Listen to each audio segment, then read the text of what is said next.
I never imagined I'd be packing up my office at Andover Tech on a gray Thursday morning in Seattle, staring down at a cardboard box filled with the last 4 years of my life.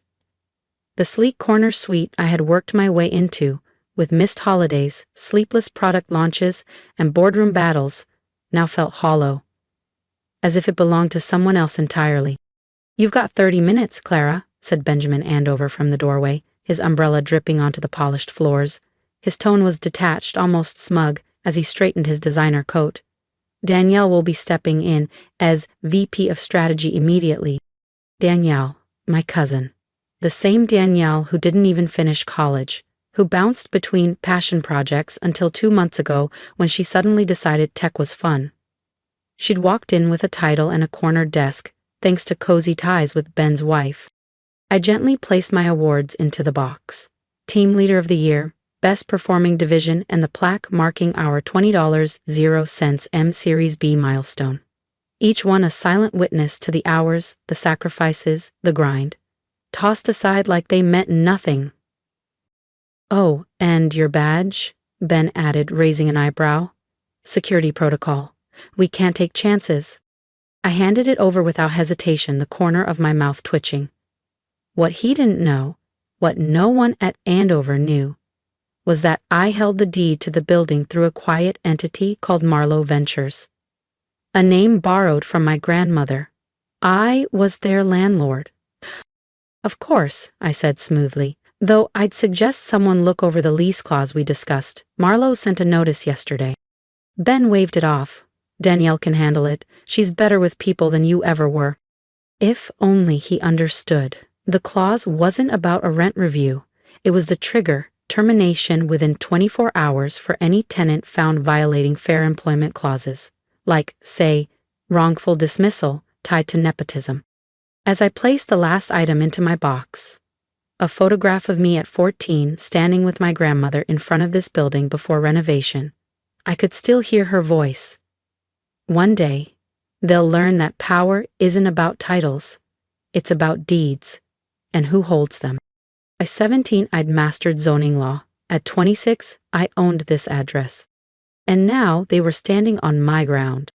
By 21, I'd founded Marlowe Ventures using the inheritance my grandmother left me. And by 24, I owned the building that Andover Tech now leased, offering them a competitive rate, not because I needed their money, but because I always knew a day like this would come. "One more thing," Ben Andover said as I picked up my box. "The severance package we discussed? The board thought it would be better allocated as part of Danielle's signing bonus." He tilted his head, mock sympathy barely disguising his smugness.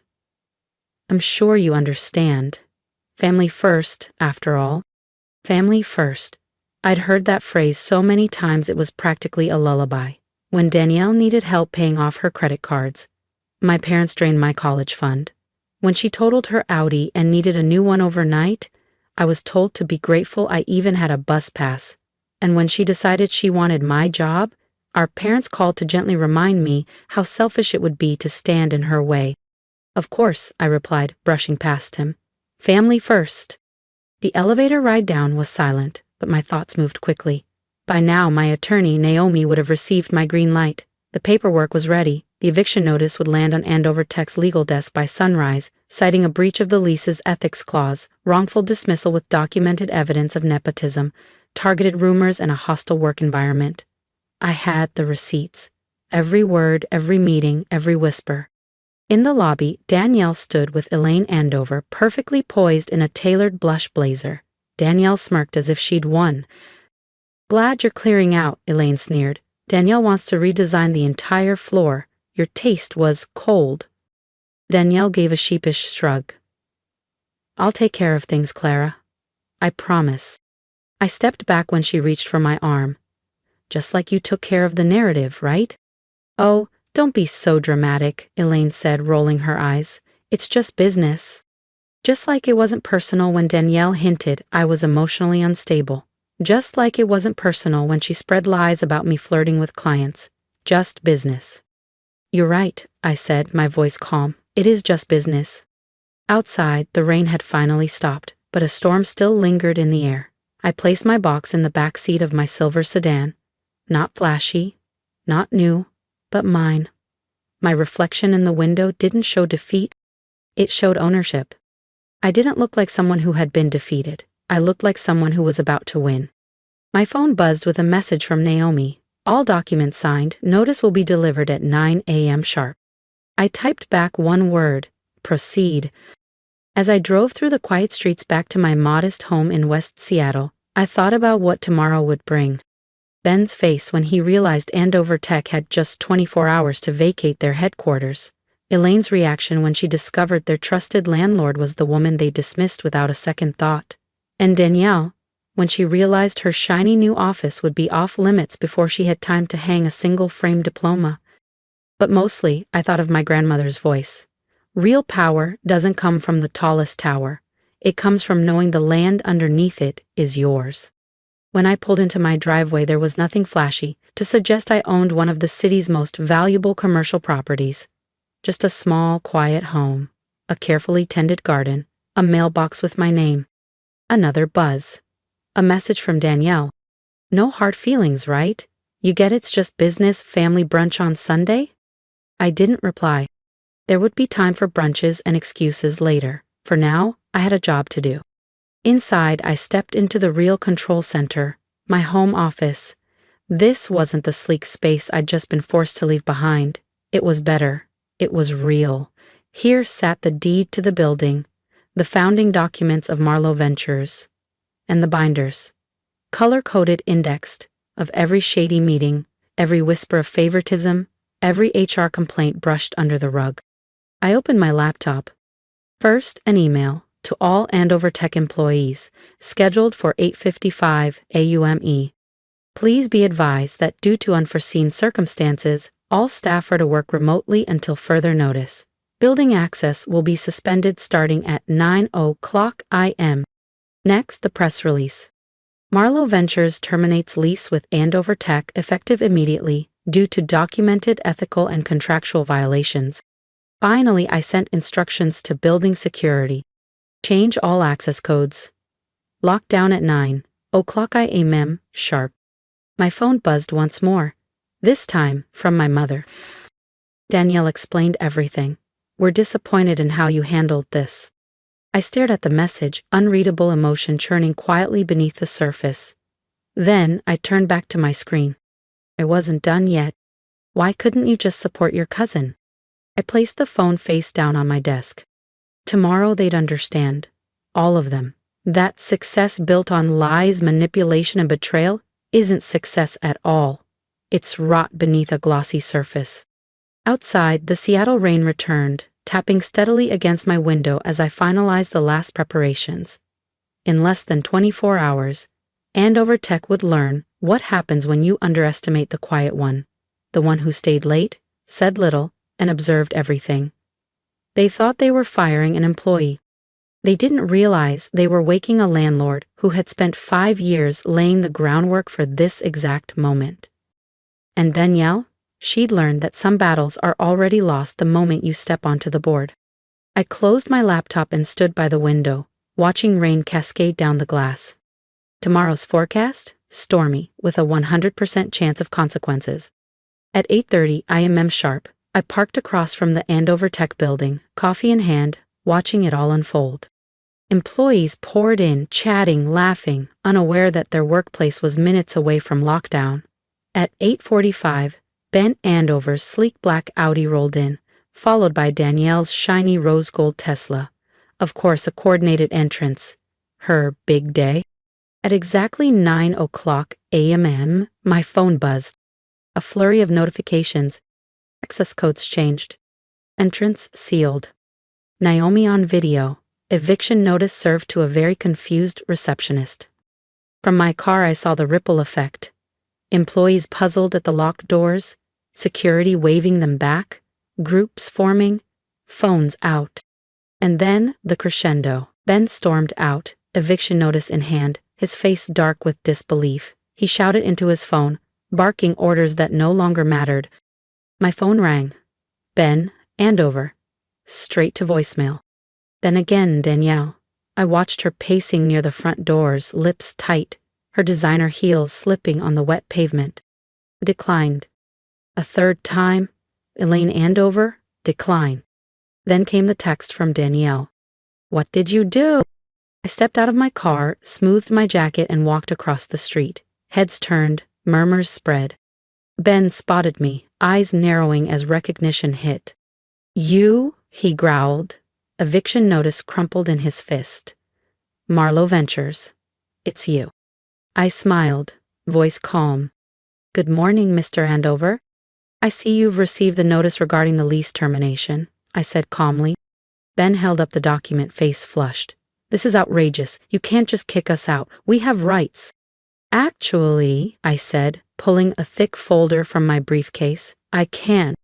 I flipped to a highlighted section. Clause 9, subsection B of your lease agreement. Any breach of ethical corporate governance, including wrongful termination, nepotism, and workplace defamation, constitutes immediate grounds for lease termination. Would you like to review the documentation from my dismissal yesterday? Danielle stepped forward, the confidence draining from her face. This is revenge. You're just bitter I got your job. Took my job? I let out a dry laugh. Danielle, you didn't take anything. You colluded with Elaine to plant rumors about me. You fabricated complaints. You convinced my parents to guilt me into stepping aside. You pocketed my severance. I motioned toward the building behind them.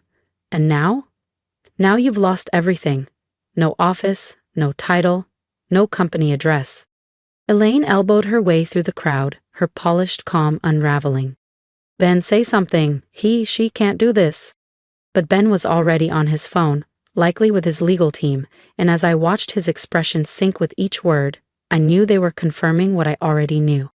The eviction was airtight, and Marlowe Ventures held every right to enforce it. 24 hours, I announced, my voice carrying over the murmuring crowd. That's how long Andover Tech has to vacate the building. Anything left behind will be treated as abandoned. Ben's voice cracked. You expect us to move an entire company in 24 hours? We have contracts, clients. The same amount of time you gave me to clear out my office, I replied. Nothing personal, remember, just business. Danielle grabbed my arm, her eyes wide and glassy. You can't do this to me. Clara, I'm your family. I gently removed her hand. Exactly, and you always said family first. So that's what I'm doing. I'm protecting my real family, Marlowe Ventures. Phones were out, people were recording. I didn't care. I had waited 5 years for this moment. Oh, and one more thing, I added, pulling a second document from my folder. This is a formal notice of legal action against Andover Tech for defamation, workplace discrimination, and wrongful termination. Ben lurched toward me, fury contorting his face. But Elaine held him back. You'll regret this, he growled. I'll bury you in litigation. I smiled. I'll see you in court. I smiled, thinking about the archive I had built over the last 5 years. Every offhand comment, every backroom deal, every whisper of misconduct, documented. Every email, every meeting recording, every shady transaction, preserved with precision.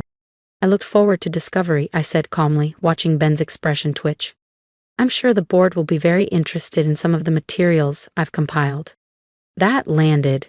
He knew exactly what I meant.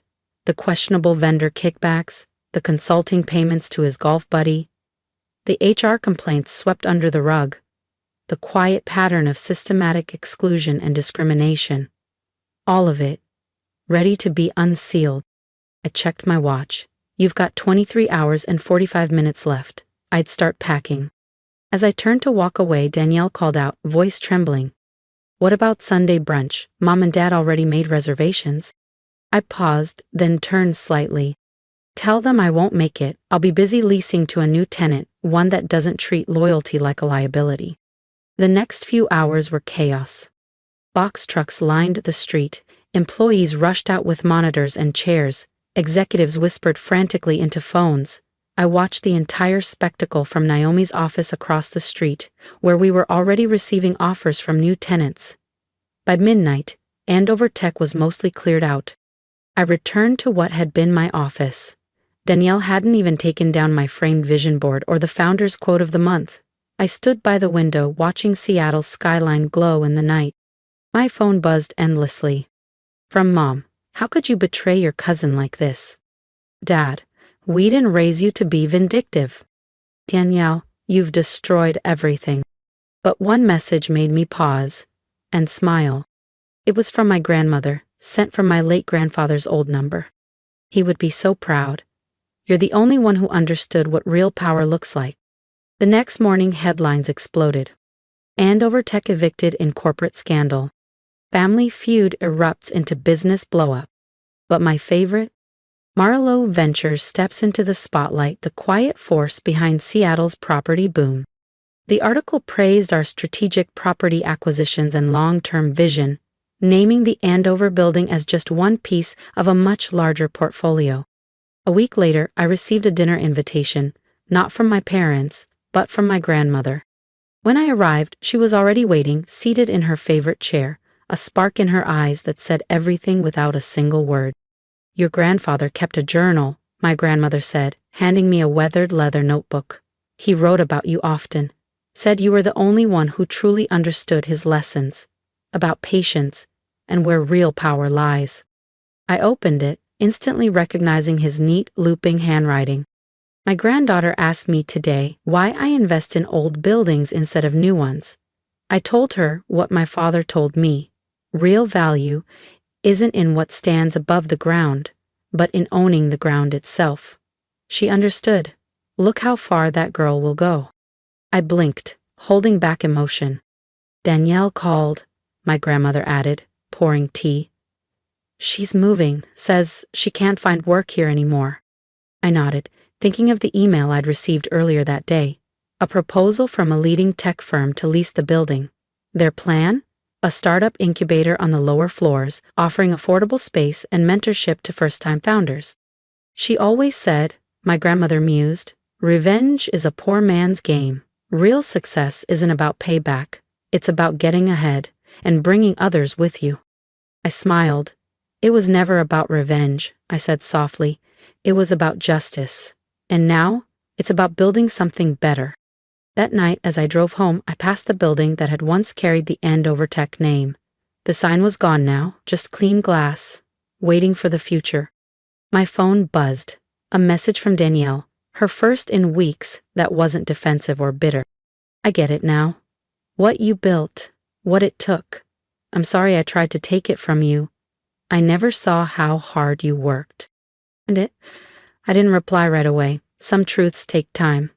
Some apologies require more than words. But as I pulled into my driveway and stepped out beneath the cloudy Seattle sky, I thought again of my grandfather's words. True power isn't about having the biggest office. It's about owning the ground beneath their feet. And finally, they all understood. If you've made it this far, thank you. This isn't just a story about contracts and office buildings. It's a story about worth, and how sometimes the people closest to you are the ones who overlook it the most. I never set out to destroy anyone. I just stopped letting them destroy me. And if you've ever been dismissed, underestimated, or made to feel like your loyalty was a weakness, I hope my story reminded you that quiet strength is still strength. You don't have to shout to be powerful. You don't need revenge to win. You just need to know your worth and keep building, even when no one's watching. Now, I want to hear from you. Have you ever had to walk away from something or someone to protect your peace? Have you ever been pushed aside only to come back stronger? Share your experience in the comments. Let's talk about it. Because sometimes the most empowering thing we can do is speak the truth and remind others they're not alone. And if this story moved you, consider subscribing, not just to follow more stories like mine, but to stand with those who are quietly reclaiming their power, one bold decision at a time.